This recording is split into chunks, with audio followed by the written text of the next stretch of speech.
Hare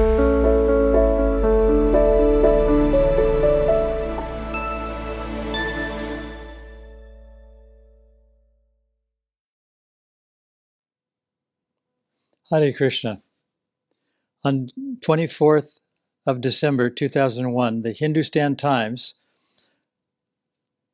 the second largest English-speaking newspaper in India, published my article they called it, Nothing to Lose If One Becomes Spiritual. So now I'll read the article. Moviegoers around the world thrilled to high-flying sci-fi suspense in Stanley Kubrick's film, 2001: A Space Odyssey. In the middle of a daring mission, the ship's onboard computer tries to murder the crew. That was in 1968. Well, 2001 is all but over, and although computers aren't consciously trying to kill us, many think that they are hurtling us headlong into the outer darkness of dystopia. Those who own them make up only 6% of the Earth's population, and less than 4 out of 100 have internet access. So much for globalization.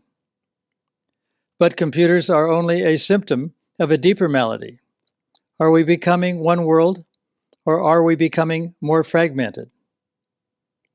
I guess unity in diversity is that consummation devoutly to be wished. The ineffable, joyful state of existence in which diversity is celebrated along with security that life and property are fully protected.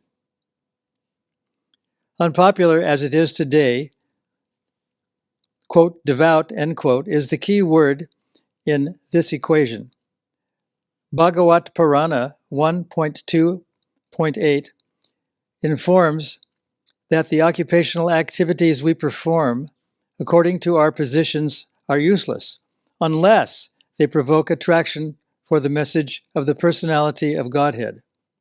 In other words, unless we're able to make the leaders of the world, in industry, education, and government, more spiritual, the unity and protection we seek simply isn't going to happen. But are we, as a nation, as a people, ready to go this extra distance? Or is it easier just to change the channel instead of trying to change the world? Do I have to become an activist, or can I simply concentrate on my own salvation, trying first and foremost to save myself before attempting to save the world? Certainly, it's too much to expect us all to be missionaries. But, as the maxim goes, the longest journey begins with the first step. It's actually okay to be a spiritual person. We all have to talk.